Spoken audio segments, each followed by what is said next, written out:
Sí, se escucha, profe. Bien, estaba esperando que sumaran un número más de alumnos porque no llegamos ni a la mitad del curso. Por eso es que estaba demorando el comienzo. Eh, bueno, dame un segundito, ya retomamos. Unos con un alto nivel de participación y otros escasa o nula participación. De manera que quisiera saber si hay alguna dificultad en relación a la organización de los grupos. Ya les va a comentar Diego en relación a esta situación. Le vamos a dar hasta un plazo, creo que va a ser hasta la próxima clase, para la definitiva conformación de los grupos. De no conformarse o de quedar muchos grupos sin conformar o muchos alumnos fuera de la conformación de los grupos, lo vamos a necesariamente que...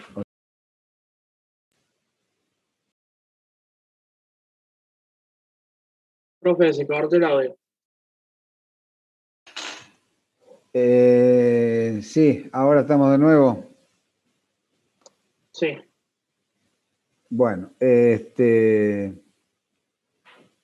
la clase va a ser grabada, el plano que hay que buscar tiene que ser sí o sí una escuela. No, el tema de la escuela lo puse como ejemplo, puede ser un teatro, puede ser una concesionaria de autos. Es más, cada grupo tiene que tener un tema distinto, porque ¿cuál es el objetivo de todo esto? El objetivo de todo esto es que todos vayan presentando temas diferentes y propuestas de sistemas diferentes, de manera que como no todos van a ver todos los sistemas, que los que presenten un sistema se enteren por medio de la presentación de otros grupos cómo resolvieron los problemas, cuáles son las dudas que se les presentaron, cuáles son los inconvenientes.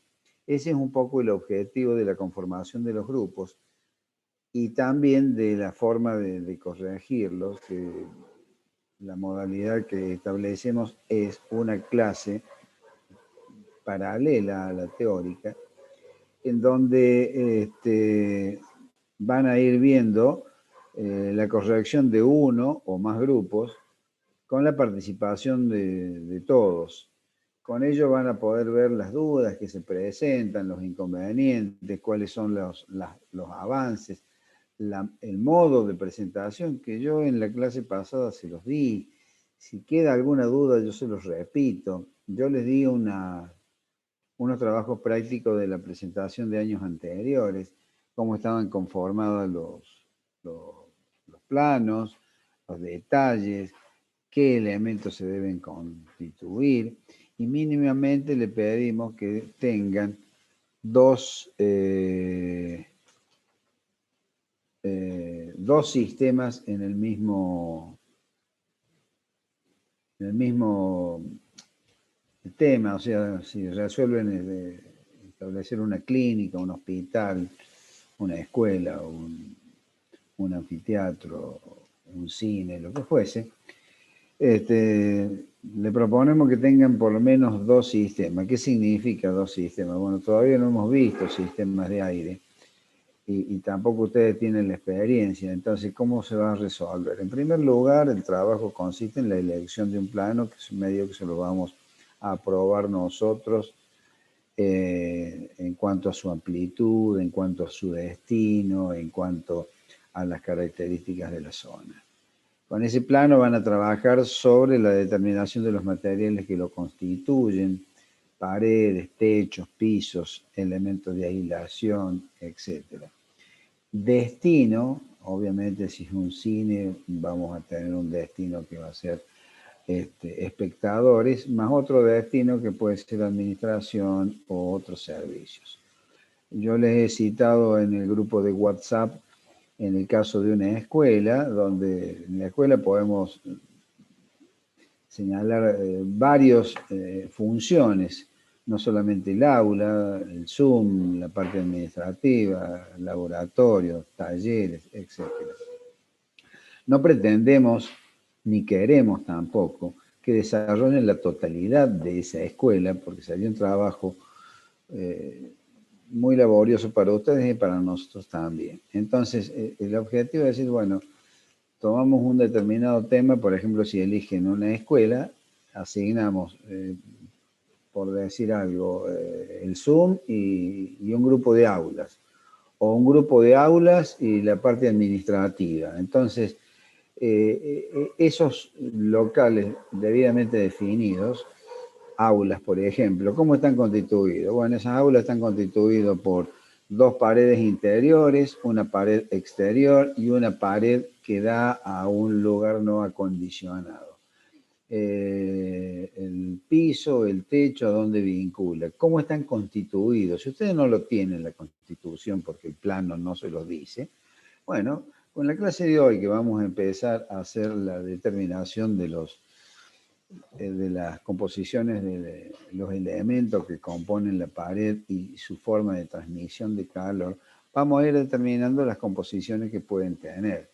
O ladrillo simple, o doble ladrillo, tabique de hormigón y ladrillo, o paneles de aislación, etcétera, etcétera. Lo mismo que la cubierta de techo, que puede estar compuesta por una losa de hormigón y una cubierta aislante y otra hidrófuga, o por un techo de chapa con un ático ventilado o sin ventilar, o parcialmente ventilado, en fin, una serie de circunstancias. Una vez realizada toda esta organización, determinados los compuestos de este edificio, vamos a ir confeccionando lo que denominamos la planilla de balance térmico. Con esa planilla de balance térmico, la orientación de los muros, la característica de los muros, de los techos, etcétera, vamos a ir determinando también las temperaturas de diseño, tanto la exterior como la interior. Obviamente, nadie va a diseñar la temperatura exterior. La temperatura exterior es una temperatura de diseño basado justamente en dónde está ubicado y en qué época del año se va a realizar el balance térmico. Y conforme al destino, vamos a ver los factores de ocupación, las ganancias térmicas de cada local, si hay artefactos o no que aporten calor o extraigan calor, normalmente aportan calor. Y con ello vamos a tener definido un balance térmico. Con ese balance térmico y las condiciones de ese edificio, los profesores que están a cargo de los trabajos prácticos, principalmente el ingeniero Pablo Cortés, y bueno, junto con Diego y bueno, Fadapí, les van a ir diciendo, bueno, acá tal lugar lo van a condicionar con, por ejemplo, las aulas lo van a calefaccionar con un sistema de radiadores por agua caliente. El Zoom lo van a condicionar con un sistema todo aire. O con un sistema combinado, por ejemplo, puede ser un sistema todo aire y un sistema fan coil, puede ser, o un sistema todo aire y un sistema de piso radiante. Es decir, le estoy tirando así distintas alternativas como para que sepan que las soluciones pueden ser diversas y no hay una especificación determinada como para decir esto funciona o no funciona. Va a depender de la inversión inicial, el costo operativo, el grado de confort que se quiere lograr, etcétera, etcétera. Bueno, no sé si les ha quedado alguna duda en relación a los trabajos prácticos. Si tienen alguna duda lo preguntan, ya se los va a explicar bien Diego con respecto a la conformación de los trabajos, de los grupos. Hola, profe, buenas tardes. Buenas tardes, le escucho. Tengo una consulta. Recién dijo que en el trabajo práctico vamos a tener que desarrollar dos tipos de sistemas. ¿Eso es solamente por el trabajo práctico o cuando nosotros ejerzamos se aplican por lo general dos sistemas de...? de condicionamiento. No, generalmente se aplica un solo sistema y supongamos, qué sé yo, usted tiene un teatro y aplica un solo sistema, todo aire, y punto, se terminó. Pero ¿qué pasa? Tratamos dentro de lo posible de que ustedes tengan una práctica de por lo menos de 2 sistemas. No porque en la realidad eso se realice así. Esto lo hacemos como para que desarrollen un poco más de práctica, porque si quedan solamente con el sistema todo aire, van a decir, bueno, ya está, se resuelve con eso y no hay otro sistema. Es importante también que ustedes conozcan, sobre todo cuando se hacen las presentaciones, cómo van trabajando los otros grupos, porque usted, por ejemplo, puede tener un sistema fan coil y el otro grupo puede tener un sistema de expansión directa. ¿Y cuál es mejor? Y a lo mejor ni uno ni otro, son prestaciones distintas. Es como decir, ¿qué auto es mejor, el Fiat o el Peugeot? Y eso depende de gusto, depende de capacidades de inversión, depende de capacidades de uso, de necesidades, etc. Por eso es importante conocer las prestaciones de uno y de otro. Normalmente las designaciones de los materiales, de los elementos de aislación, de la determinación de los coeficientes de transmisión, de las resistencias térmicas de cada uno de los elementos son para todos iguales. Por supuesto, cada uno va a tener un material componente diferente y con ello mayor o menor grado de aislación y con ello mayor o menor grado de confort y gasto energético. Hoy en día se está apuntando mucho al ahorro energético y en qué se puede lograr el ahorro energético desde este punto de vista, y justamente con las aislaciones, evitando las pérdidas térmicas en verano en verano las ganancias térmicas y la pérdida térmica en invierno. Evitando todo eso, logramos un aprovechamiento energético más eficiente. Hoy en día se está dando mucho interés, se está cuidando ese tipo de aplicaciones para lograr, en primer lugar, la reducción de costos energéticos y por otra parte, la contaminación ambiental. De manera, no sé si quedó claro, es posible que en un mismo local ustedes puedan tener 2 sistemas combinados o en un edificio de distintas funciones tener un solo sistema para todos ellos. Eso depende de muchas cuestiones, no es una ley general para todos. No sé si queda claro. Sí, profe, sí quedó claro. Muchas gracias. Bien. ¿Cuántos participantes tenemos? 147, 145 en realidad, menos nosotros 2. Buenas tardes, chicos. Buenas tardes. Quería, antes de que comience la clase, les quería hacer un comentario. Yo en este momento tengo abierto el Google Drive, el archivo de Excel que han estado cargando. Al momento tenemos 199 menos 2, 197 alumnos con grupos asignados, de un total de 238 alumnos inscriptos. Es decir, que nos están quedando 41 alumnos que no tienen grupo asignado. Probablemente sean alumnos que se han inscrito y no vayan a hacer la materia, o probablemente sean alumnos que simplemente no han conseguido con quién agruparse para llevar a cabo el trabajo práctico de la materia. Plazo máximo para formar grupo, aquellos que no tengan grupo y están en esta clase, hasta el miércoles al horario de inicio de la clase a las 17:20.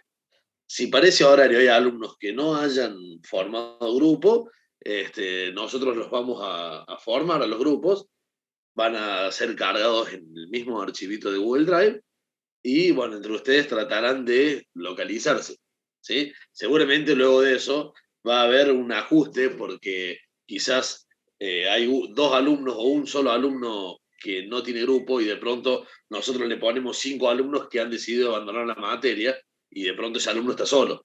Entonces, aquel alumno que no logre comunicarse con los demás integrantes, y bueno, lo iremos ajustando hasta lograr quedarnos solamente con aquellos dispuestos a llevar a cabo la materia, ¿sí? Yo en unos minutitos les voy a enviar por WhatsApp una dirección de correo, una dirección de correo de Gmail, a donde ustedes nos van a enviar los planos de los lugares que van a desarrollar en los trabajos prácticos. Recuerden siempre, y para facilitar un poco la organización, en el asunto del correo nos dejan asentado cuál es el número de grupo. Y el número de grupo que le corresponde a cada uno está dentro del mismo Google Drive que lo fueron armando ustedes. Cada uno se asignó su número de grupo, así que en el correo, grupo número 14, por ejemplo, corrección o aprobación de plano para trabajo práctico. Y nos mandan el plano ahí. Nosotros lo chequeamos y le vamos a ir contestando la aprobación. Solamente esa aprobación va a ser la respuesta que van a recibir por mail. Porque como hemos hablado en la clase pasada, las correcciones las vamos a hacer de la mano del ingeniero Cortés, con un solo integrante por grupo. Veremos si lo hacemos dentro del mismo horario de clase o si buscamos designar algún momento donde todos puedan y podamos llevar a cabo esa corrección online, donde todos escuchan todo.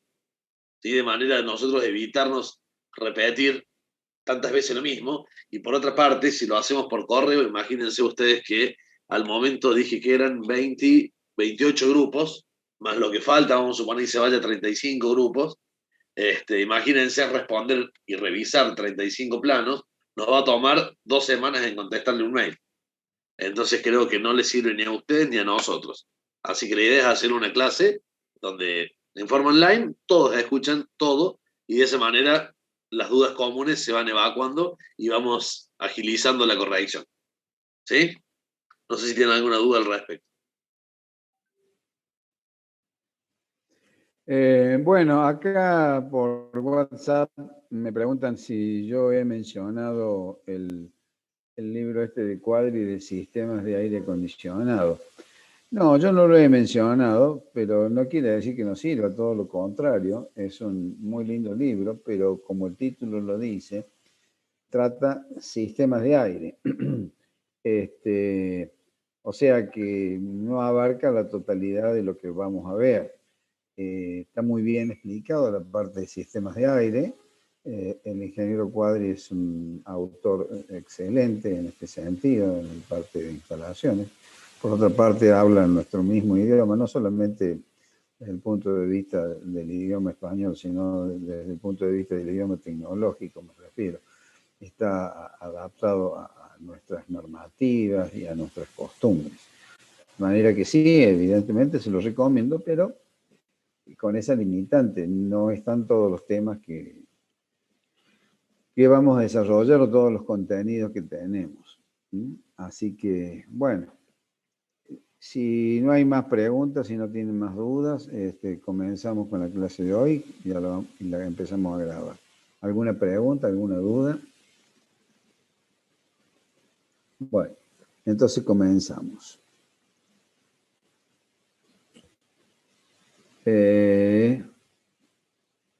No estoy compartiendo allí. No, y hay que poner a grabar la clase también. Sí, espérate un poquito que comparto.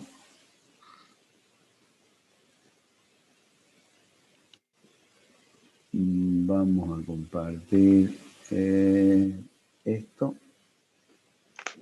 Share. Ahí están viendo un PowerPoint que dice parámetros básicos termodinámicos, transmisión de calor. ¿Sí? Sí. Sí, se ve. Bueno, entonces, ¿dónde está para grabar?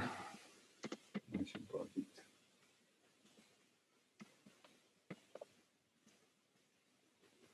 No encuentro.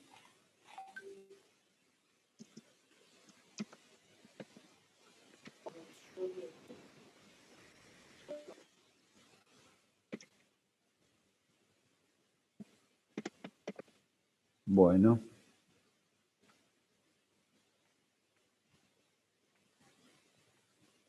Dice récord. ¿A dónde dice récord? Abajo. No lo veo. A ver.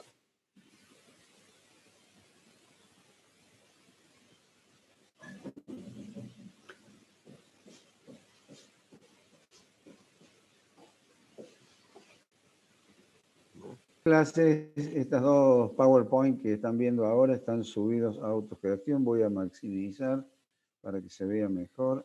A ver qué pasa. Ahí está. ¿Y cómo hago para reducir esto? Habría que apretar 4 botones simultáneos. Alt Tab. Control Shift Alt H. Control Shift Alt H. Bueno, estas dos clases que estamos viendo ahora están subidas a la universidad virtual, no a autogestión, ¿no? Acá vamos a ver los parámetros básicos termodinámicos de la transmisión del calor y algunas particularidades que ya comenzamos a nombrar en la clase pasada. Con esto nos va a servir para varias cosas, entre ellas para determinar cuáles son las ganancias y pérdidas térmicas en muros, cielos rasos, pero no solamente eso, sino también en los propios equipos, cómo se transmite el calor a través de la transmisión, de la conducción, de la convección o de la radiación. El tratamiento del calor en edificios por pérdidas y ganancias térmicas es una de las formas de que ganamos o perdemos calor. El calor es una forma de energía y la temperatura solamente es como una foto que nosotros sacamos, es decir, interpretamos el estado de esa energía. Para medir ese calor existen distintas escalas que la vamos a nombrar. La más común es la caloría. Otra de las cosas que utilizamos para determinar la transferencia de calor es el calor específico, que normalmente se mide en la cantidad de calor medida en kilocalorías por cada kilo de masa y grado centígrado de diferencia de temperatura. En cuanto al calor, podemos apreciar el calor sensible y el calor latente. Ya lo vamos a ver en detalle. Eso se aprecia también con los cambios de estado de una sustancia. Vamos a ver los diagramas de calor, temperatura del agua y las escalas de medición de temperatura. Normalmente nosotros vamos a utilizar la centígrada, pero tenemos que conocer que existen otras, tales como la Fahrenheit, muy utilizada en Inglaterra, Estados Unidos, la Kelvin, muy utilizada a nivel científico, y la Reaumur prácticamente no se utiliza.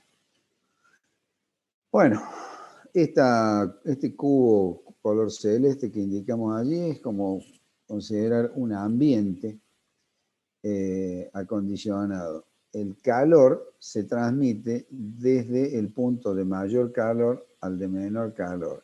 Así logramos las ganancias térmicas en verano cuando la temperatura exterior es mayor que la temperatura interior y viceversa en invierno cuando el calor interno es mayor que el calor externo y logramos de esa manera las pérdidas de calor. Ese calor que nosotros perdemos o ganamos perjudicando el confort o la necesidad que queremos lograr dentro de ese interior, nos implica aportar energía que si nosotros lográramos una aislación eficiente, menor o nulo va a ser el calor que tenemos que aportar para lograr ese confort o ese objetivo final. Entonces, el calor es la energía que pasa de un cuerpo a otro debido a una diferencia de temperatura entre ellos. Esto conocemos como energía cinética molecular.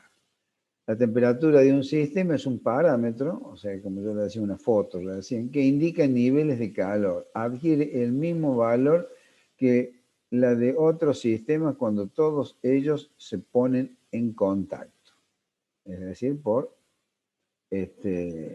conducción. La relación de la cantidad de calor, delta Q, proporcionada a un cuerpo con su elevación de temperatura correspondiente, delta T, se llama capacidad calorífica. Es decir, no todos los cuerpos tienen la misma capacidad calorífica. Le hago un comentario así al pasar. Todos ustedes o todos nosotros hemos comido pizza. Y evidentemente la pizza cuando sale del horno, tanto la masa como el queso, como el tomate, como la salsa, como todos sus componentes están a la misma temperatura. Sin embargo, algunos elementos me queman la lengua o el labio y otros no. ¿A qué se debe eso? ¿Alguien me puede responder? La masa la noto caliente. Sí, escucho. ¿Será por la capacidad calorífica? Exactamente. Exactamente.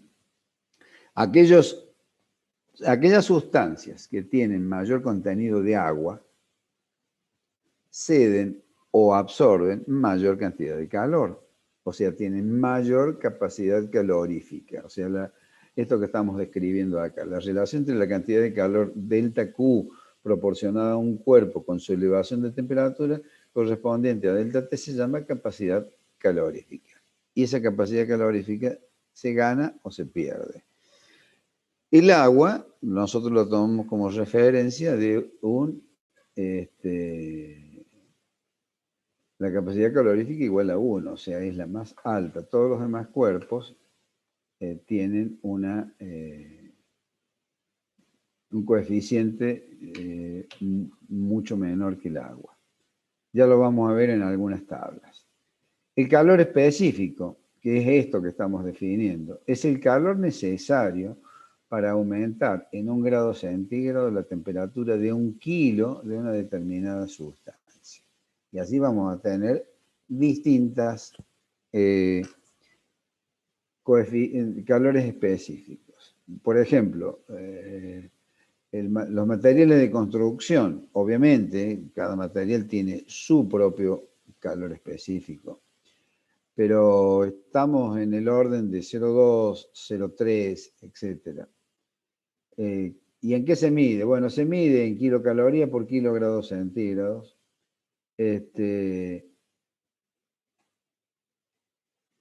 Los metales están en 0,15, el aire húmedo, acá no ha quedado, denme un segundito, Control Shift, al H era el asunto. Acá no hemos puesto los materiales aislantes. El aire húmedo, que es uno de los elementos con los cuales nosotros vamos a trabajar, tiene un calor específico en el orden de 0,3. Ya vamos a ver de qué se trata esto. Esto es muy importante conocer cuál es el calor específico para determinar la cantidad de calor que nosotros tenemos que aportarle a una sustancia para aumentar o disminuir su temperatura.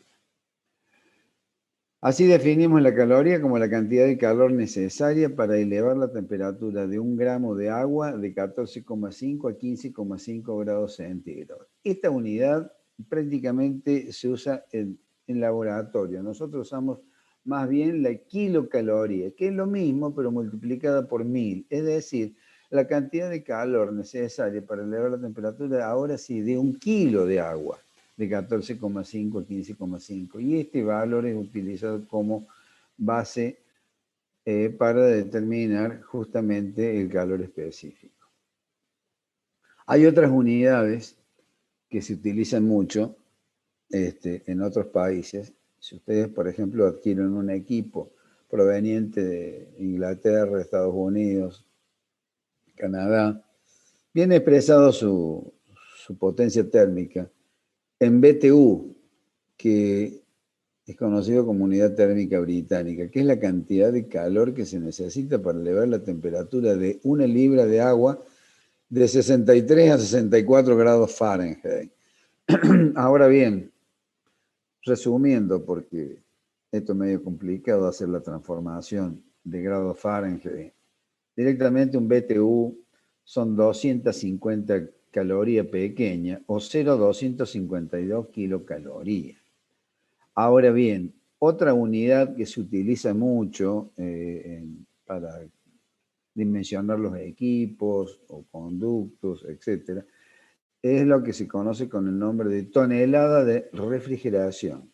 La tonelada de refrigeración equivale a 3.024 kilocalorías hora o 12.000 BTU. Ahí aparece como una coma, pero es un punto. Es una de las cuestiones que tengo que corregir.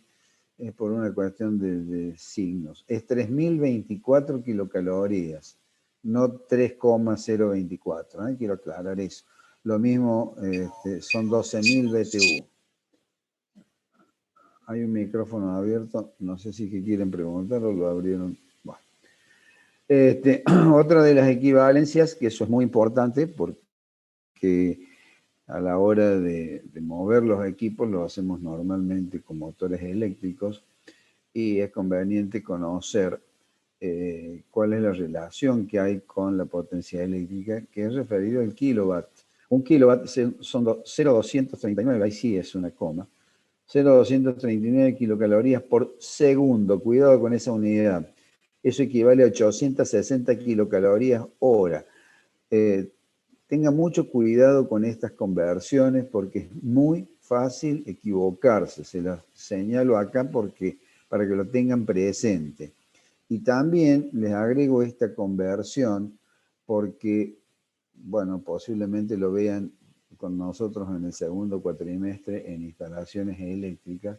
La conversión de kilovatio a kilogramo metro segundo, las unidades del sistema de MKS, que es para convertir justamente o relacionar la potencia eléctrica con la potencia térmica y la potencia mecánica.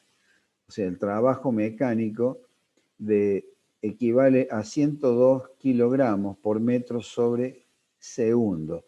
Esto es importante conocerlo, por ejemplo, para dimensionar un motor para elevar agua o un ascensor y por supuesto, un equipo de aire acondicionado. O para mover el agua de calefacción o de refrigeración y para mover el aire también. Son las unidades que son necesarias manejar para convertir potencias mecánicas a potencias térmicas, a potencias eléctricas. No sé si queda claro esto es muy importante que lo tengan claro, así que si tienen alguna duda me lo preguntan. Es muy básico, pero es muy, muy importante que lo tengan claro. Sí, profe, una pregunta. ¿Puede Sí. repetirlo, no? De 1 kilowatt. Ahí lo tienen ahí, no sé si la ven en la Sí, diapositiva. pero eso es lo que hace falta para generar 860 kilocalorías hora. Equivale, o sea, son equivalencias. Ah, bien. O sea, a ver, si usted en la forma que me lo pregunta, le digo que no, porque usted me dice para generar tantas calorías. Cuando uno genera, hay pérdidas indeseables en fricción, en rodamientos, en transmisión, en calor, en fin. Si yo, por ejemplo, caliento agua, quemo gas para calentar agua. Ahora, ¿todas las calorías que me entregó la combustión del gas son transferidas al agua? No. Y ahí está la diferencia a lo que usted me pregunta. Parte de las calorías que yo obtuve de la combustión del gas se escaparon por la chimenea y se escaparon por radiación y se escaparon por convección al ambiente, etc. Esta equivalencia que yo les estoy dando acá son equivalencias reales, equivalencias físicas, que una cosa equivale a lo otro, pero no quiere decir que para generar, para mover 102 kilos en un metro por segundo, no voy a emplear 1 kilowatt, seguramente que voy a emplear mucho más. ¿Por qué? Y para mover ese kilo por metro y por segundo, y seguramente que voy a utilizar cables o poleas o rodamientos o algunos elementos que me va a hacer perder energía, por otro lado, sin necesidad del objetivo final. No sé si queda claro la respuesta. ¿Sí? Sí, sí. Bien. ¿Qué pasó? Bien. La transferencia de calor, definida como Q, está dado por la masa, por el calor específico, por delta T, que es la diferencia de temperatura. En donde Q es el calor entregado, que se puede medir, como lo decíamos recién, en kilocalorías, en joule, en BTU. La masa generalmente se mide en kilos, pero bueno, cuidado, se puede medir en libras, se puede medir en gramos, se puede medir en otra unidad. El calor específico se puede medir en kilocaloría por kilo por grado centígrado, pero cuidado, también se puede medir en joule, se puede medir en vatio. Hay que tener cuidado con las unidades. Y la variación de temperatura, y bueno, se puede medir en grados centígrados, se puede medir en grado Kelvin. Si le medimos en grado centígrado o grado Kelvin es lo mismo porque las escalas grado por grado son las mismas. Pero si lo medimos en grados Fahrenheit, la diferencia grado a grado no es la misma. ¿Mm? Así tenemos esta comparación de escalas. Por ejemplo, en la escala Celsius, ¿cómo se obtiene la escala Celsius? En el punto justamente de congelación o de solidificación del agua, esto hay que tener en cuenta una cuestión, la presión. Estamos hablando de presión atmosférica, a una atmósfera, ¿no? Porque obviamente si la presión disminuye, el punto de congelación es menor, perdón, es mayor. Podemos tener agua congelada a 10 grados, a 20 grados. En fin, todo depende de las relaciones de la presión. Estamos hablando, estas relaciones de temperatura están dadas a presión atmosférica. Es decir, la escala, nosotros graduamos el termómetro a 0 grados justo en el punto de congelamiento del agua y los 100 grados justo en el punto de ebullición del agua. La escala Fahrenheit, a diferencia de la escala centígrado o de la escala Celsius, tiene como valor del punto de congelación del agua 32 grados positivos y 212 grados positivos el punto de ebullición. Y por lo tanto la diferencia de grado a grado no es equivalente a la diferencia de grado a grado en la escala Celsius.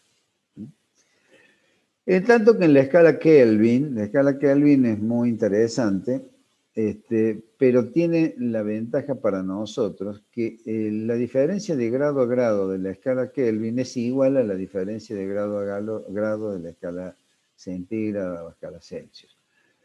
La diferencia es que el 0 de Kelvin corresponde a menos 273 grados de la escala Celsius y 373 grados, por supuesto, con la diferencia esta de 100 grados. Entonces, el cero absoluto son 273,15 grados negativos, o sea, 273,15 grados bajo cero de la escala Celsius. Y el punto de ebullición, 373 grados. A ver, me he expresado mal. 273 grados positivos es el punto de ebullición del agua. El cero absoluto son 273 grados bajo cero. El punto de ebullición del agua de la escala Kelvin son 373 grados. Esto es lo que denominamos escala absoluta, temperatura absoluta. Para convertir grados de una escala a otra, para convertir, por ejemplo, de grados centígrados a Fahrenheit, tenemos que multiplicar por 5 novenos y hacer la diferencia entre la temperatura en grados Fahrenheit menos 32. Como verán, la diferencia no es lineal, la diferencia de grado a grado no es lineal, en tanto que la temperatura en grado Kelvin es igual a la diferencia de grado a grado, con una diferencia de 273,15, pero la diferencia de grado a grado es la misma. ¿Está claro o no? Sí, bueno, profe. Seguimos. Cualquier pregunta me avisen. Parámetros básicos. Sistema tradicional, el CIMELA, Sistema Métrico Legal Argentino, ¿no es cierto? Se ya lo conocen, no hace falta que se los diga.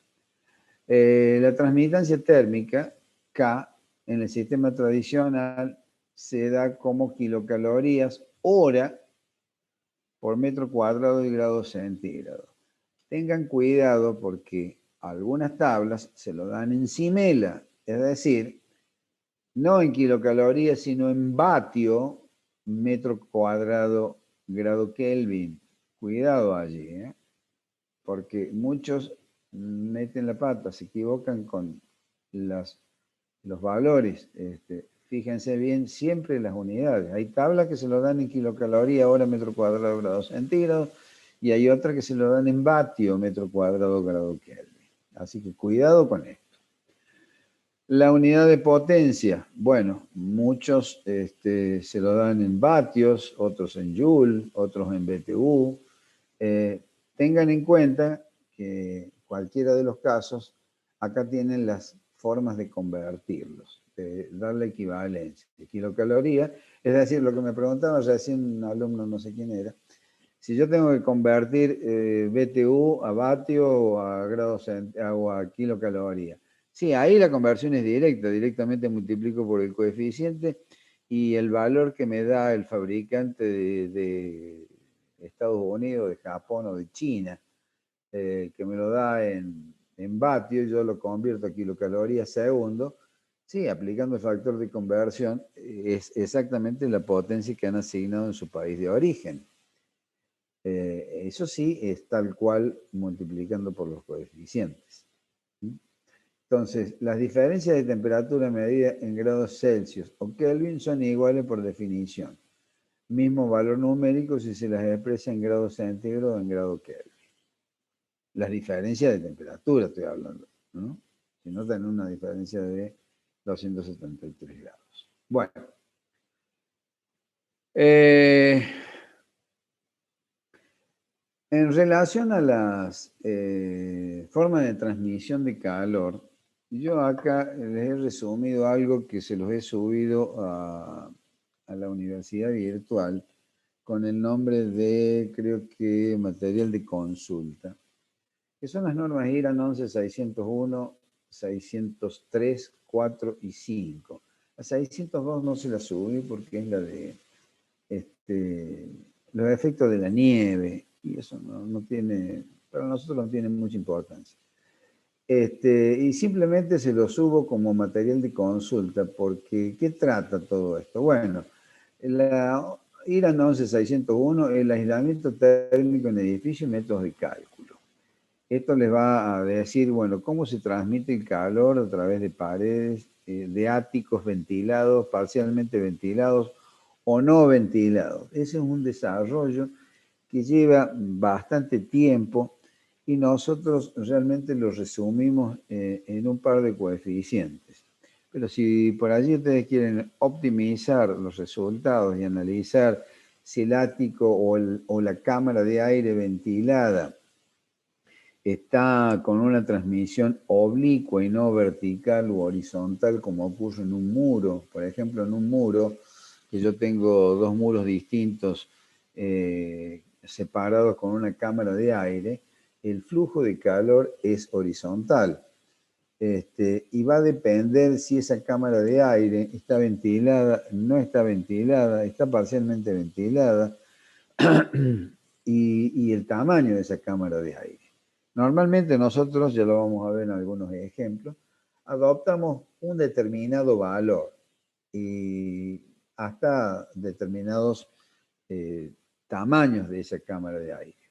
Pero obviamente el comportamiento de la cámara de aire va a variar significativamente conforme al tamaño de la cámara de aire y conforme al flujo, si es vertical, si es horizontal, el flujo de calor, y qué tan ventilado está. De manera que hay un montón de variables en juego. La norma IRAN 11603 le da la clasificación bioambiental de la República Argentina, es decir, las distintas temperaturas exteriores en invierno y en verano. La 11604 habla del aislamiento térmico de edificios y la verificación de sus condiciones higrométricas conforme a la ganancia o pérdida de humedad. Y la norma IRAN 11605, el acondicionamiento térmico de edificios, las condiciones de habitabilidad que serían las óptimas para valores de transferencia térmica con cerramientos opacos, es decir, muros, techos, etc. Esto está agregado, como les dije, en la unidad virtual, en la universidad virtual. Les recomiendo la lectura, es un poquito tediosa por ahí, pero si quieren indagar, tienen el material para hacerlo. Nosotros vamos a ver, ya les digo, resumidamente, en lo que respecta a cámaras de aire, cómo es la transmisión térmica. No nos deja entrar, profe, las normas IRAN en el aula virtual todavía. Se ve que no la ha cargado todavía. No, sí, No está cargada. Ah, perfecto. Ahí me reviso. ¿Cómo? Que no nos deja entrar todavía el archivo de las normas IRAN. No sé por qué puede pasar, porque yo la he cargado. En este momento estoy viendo el aula virtual y me figura la clase del 17 de marzo, la clase del 31 de marzo. Sí, tienes razón, no has cargado el nombre, pero no has cargado el archivo. Hay un espacio que he creado que se llama material de consulta. Sí, pero no has subido el archivo. Has creado el espacio, pero no has subido el archivo. Bueno, Pero capaz debe estar bloqueado. Usted tiene que autorizar para que nosotros lo podamos ver. No, Creo que es eso. yo tengo el mismo acceso que él y no está subido. Bueno, se puede. Después lo subimos, después al finalizar la clase en todo caso lo subimos. Bueno, Gracias. bueno, listo. De todos modos, se puede bajar en forma gratuita de internet, ¿no? Yo lo hice así, pero bueno, no importa, ya se los voy a subir a la universidad virtual. Bueno, seguimos con el tema de las equivalencias de unidades según la IRAN 611-601 y la simbología. Bueno, el área, en todos los casos lo medimos en metros cuadrados. El espesor de una capa, o sea, de un muro, de un techo, de un piso, se lo simboliza con la letra E y se lo mide en metros. La densidad aparente, es decir, libre de los espacios vacíos, en kilogramos por metro cúbico. La conductividad térmica, acá cuidado con esto. La conductividad térmica se simboliza con la letra griega lambda. Cuidado que en el sistema tradicional, como les decía recién, se mide en kilocaloría hora metro grado centígrado. Y en el sistema Simela, cuidado que es vatio metro grado Kelvin. Para que hagan la conversión, ahí tienen la equivalencia al lado, es 1,163. La resistencia térmica, que es la recíproca de la conductividad,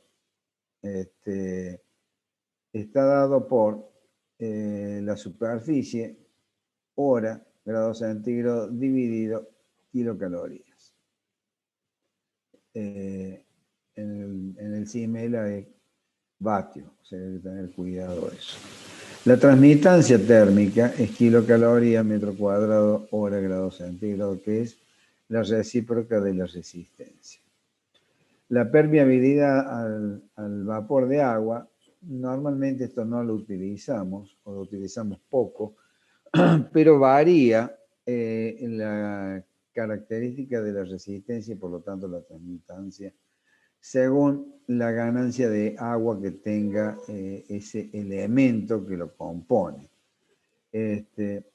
Y también podemos determinar, según el material de que se trate, la permanencia al vapor de agua.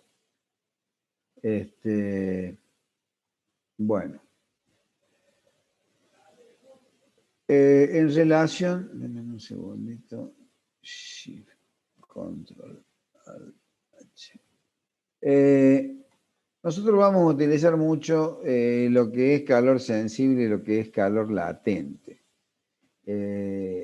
Y temperatura bulbo seco y temperatura bulbo húmedo. Esas son cosas que lo tenemos que tener bien claro.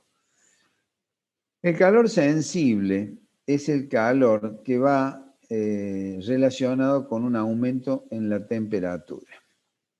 Y el calor latente va relacionado con un cambio de estado. ¿Cómo se puede apreciar esto? Si yo, pongo un ejemplo casero, un ejemplo doméstico. Si yo pongo a calentar el agua para tomar el mate en la cocina a gas o una cocina eléctrica, lo mismo, le estoy aportando calor. Ese calor se va a ir manifestando en el agua con un aumento en la temperatura. Progresivamente va a ir cambiando de la temperatura original a una temperatura cada vez mayor. Le estoy aportando calor sensible. Pero llega un momento que el agua contenida en ese recipiente comienza a hervir. Cuando comienza a hervir, la temperatura no cambia, se mantiene constante. Pero sigo aportando calor. ¿Y qué pasa con ese calor? Ese calor es utilizado para realizar el cambio de estado. Eso es lo que trato de explicar para entender lo más claro posible cómo se manifiesta el calor sensible y cómo se manifiesta el calor latente. ¿Y para qué sirve uno y otro? Uno sirve para realizar una variación de la temperatura y el otro, el cambio de estado. Hoy en día se utiliza mucho o se está utilizando las calderas de condensación para lograr un mayor aprovechamiento térmico. En realidad, el aprovechamiento térmico que se consigue con esto es relativamente bajo, pero se va ganando en energía. ¿Cómo se utiliza esto? Resulta que cuando combustionamos, cuando quemamos un combustible, por ejemplo gas natural, determinamos el poder calorífico de ese gas, que en nuestra Córdoba o en gran parte de la Argentina lo tomamos como 9.300 kilocalorías por metro cúbico. Eso se denomina poder calorífico inferior, porque el calor obtenido sirve para realizar un aumento de temperatura, pero los resultados de esos productos de combustión no solamente es dióxido de carbono, sino también el agua, que no la vemos porque está en estado de vapor. Si nosotros lográramos que esa agua en estado de vapor condense, podríamos obtenerle o extraerle el calor de esa condensación. El hecho de realizar el cambio de estado de vapor a estado líquido, se va a traducir con una ganancia térmica. Eso es lo que tratan de hacer las calderas, o lo que hacen, mejor dicho, las calderas de condensación. Logran aprovechar el calor de condensación y con eso mejoran el rendimiento del equipo. Y esa diferencia se lo conoce como poder calorífico superior del combustible. Es decir, cuando yo aprovecho el calor de vaporización, esa resultante se conoce con el nombre de poder calorífico superior. Pero para nosotros lo más importante es saber que el calor que nosotros le damos a un ambiente para variar su temperatura lo conocemos como calor sensible, y el calor que aportamos para realizar un cambio de estado lo conocemos como calor latente. Cuando variamos los porcentajes de humedad es calor latente, aportamos calor latente. No necesariamente necesitamos aportar calor latente para cambiar las condiciones de un ambiente. Ya lo vamos a ver cuando veamos diagramas ciclométricos. Bueno, y para concluir con este tema, le voy a dar un par de ejemplos de lo que veníamos hablando recién antes de comenzar esta clase, sobre cómo son los distintos equipos, como para tener una idea de cómo funciona un equipo de aire acondicionado. En este caso, estamos hablando de un sistema todo aire. En el sistema todo aire tenemos el ambiente acondicionado, en donde hay un conducto que inyecta aire al ambiente y a través de otro conducto, o bien a través de lo que se denomina pleno de retorno, que no necesariamente es un conducto, puede ser un pasillo, puede ser otro ambiente, se produce el retorno de ese aire. Ese aire retorna y vuelve a circular, bajándole la temperatura, filtrándolo, etc. Eso es lo que ocurre dentro de este ambiente. Pero ¿qué es lo que pasa para que este ambiente esté acondicionado con una temperatura y humedad de aire lo suficientemente agradable para llegar al confort deseado? Existe un equipo de refrigeración que lo que hace es extraer calor de este aire. ¿Cómo lo hace? Bueno, lo hace en este caso por medio de un sistema de expansión de un gas, que ya lo vamos a ver. El gas se comprime, con esa compresión del gas se vuelve en estado líquido. Cuando se vuelve en estado líquido, se lo utiliza mediante un compresor, y cuando expande ese líquido, absorbe calor. Al absorber calor, se traduce, en otras palabras o en otro concepto, en una producción de frío. Decimos absorber calor porque físicamente hablando es lo que corresponde. Es como comparar la iluminación. ¿Yo puedo producir oscuridad? No. Yo produzco falto de luz, ausencia de luz. Con el calor pasa lo mismo. Yo no puedo producir frío, puedo extraer calor. Entonces, en la extracción de calor, nosotros lo traducimos como una producción de frío. ¿Profe? Sí, la escucho. No, eso sería como una gran heladera, digamos. Tal cual. La heladera es un sistema de expansión directa con un gas refrigerante muy similar al equipo de aire acondicionado. La diferencia que tenemos entre una heladera y un equipo de aire acondicionado es que tanto el condensador como el evaporador, bueno, hay heladeras que tienen evaporador con forzador. Normalmente la heladera doméstica es una convección natural, o sea, circula el aire por diferencias de densidades. En un sistema de aire acondicionado, la circulación se hace a través de ventiladores, logrando una mayor eficiencia. Pero básicamente, la heladera y el equipo de aire acondicionado, la heladera que tenemos en nuestro domicilio, me refiero a una heladera doméstica, tiene un condensador y un evaporador, y un compresor y una válvula de expansión. Básicamente, esos 4 elementos son los elementos que constituyen el equipo de refrigeración. ¿Dónde está el evaporador? Y el evaporador está en lo que nosotros llamamos congelador o freezer. Allí, ¿qué pasa? Se expande el gas. Cuando el gas se expande, absorbe calor y se manifiesta con la formación de hielo. En tanto que detrás de la heladera tenemos otra serpentina, que eso se llama condensador. ¿Por qué se llama condensador? Porque allí se comprime el gas de tal manera y se eleva tanto la temperatura que pasa a otro estado. ¿Qué estado? El de líquido. Por eso se llama condensador, condensa. ¿Quién lo hace? ¿A expensa de qué? Y lo hace el compresor. Tiene un compresor que comprime el gas. Y mediante ese proceso que se va realizando periódicamente, se va logrando, por un lado, la extracción de calor, que lo hace en el condensador, y la absorción de calor, que lo hace en el congelador o en el freezer.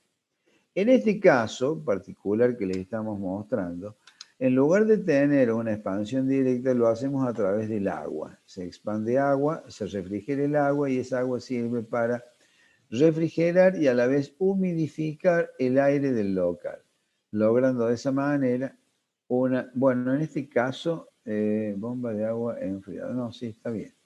No, creí que porque también se puede utilizar como calefacción, ¿no? Es decir, se invierte el ciclo y se utiliza como calefacción.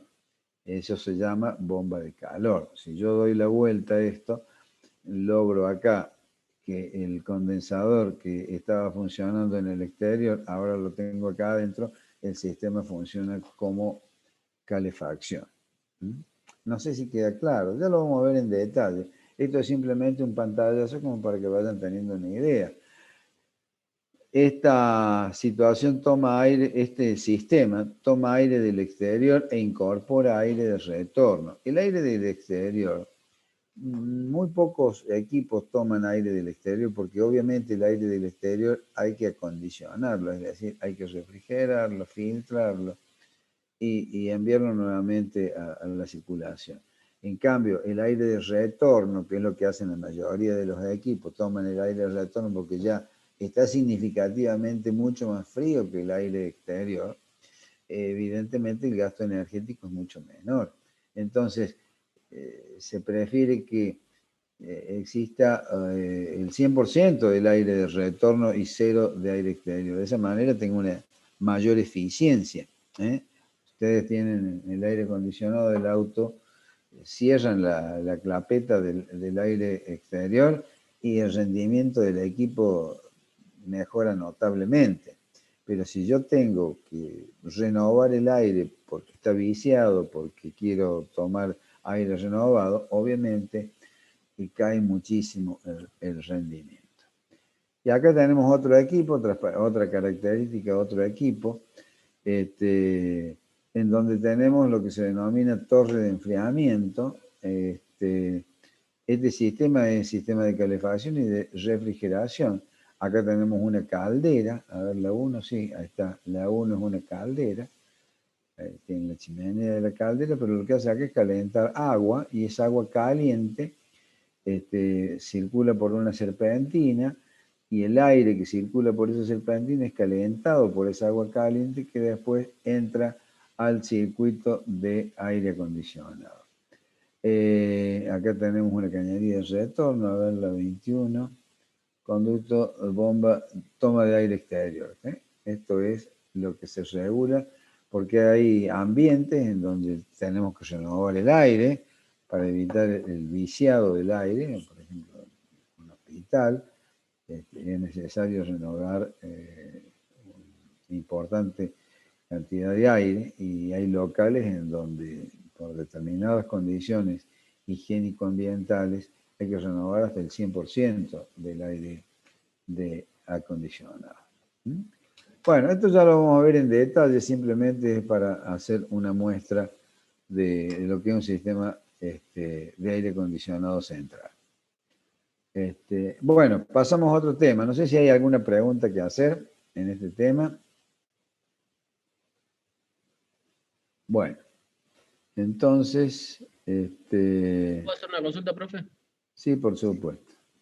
¿Qué sucede con el agua ahí en el sistema de caldera? ¿Siempre es el mismo o...? Normalmente sí. El agua de calefacción, ¿a eso se refiere? Sí, porque yo lo tengo en mi casa y a veces había pérdidas y lo... Bueno, si hay una pérdida, sí, el agua se repone a través de un tanque de expansión. Pero normalmente el agua de calefacción está permanentemente recirculando. Se repone el agua que se va perdiendo por evaporación o, como lo dice usted, a través de una pérdida, una fuga. Pero ¿Y sí, el agua... ¿Se le agrega algún antioxidante o es agua común? Bueno, lo recomendable es que tenga un antioxidante y esté permanentemente siendo filtrada, separándole los precipitados y los óxidos. Ahora, en los sistemas domésticos prácticamente utilizan agua común.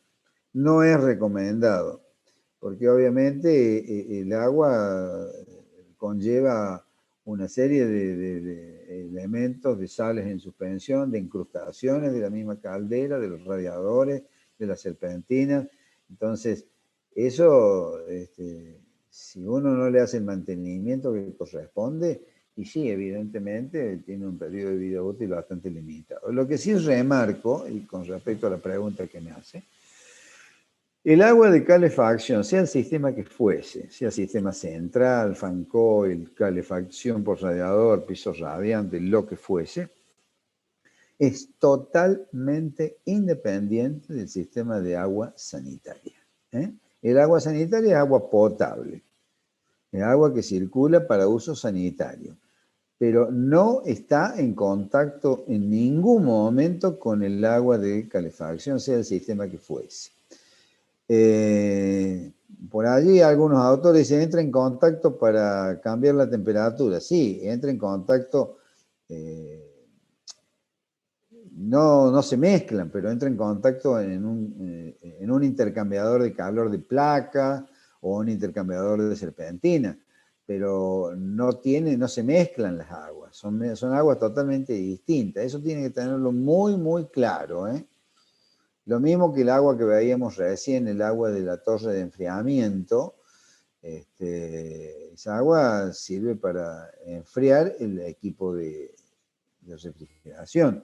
Lo que hago es enfriar el condensador, pero no entra en el sistema de refrigeración para nada. Son circuitos totalmente independientes. ¿Está claro? Sí, profe, gracias. Bien, ¿alguna otra pregunta? Bueno, 18:47. ¿Podemos hacer un intervalo o pasar directamente? Porque tengo que dar el desarrollo teórico y el desarrollo práctico del tema que viene, que es la parte de transmisión. No sé si los he cansado un poco o vamos directamente y hacemos un pequeño intervalo antes de hacer el práctico.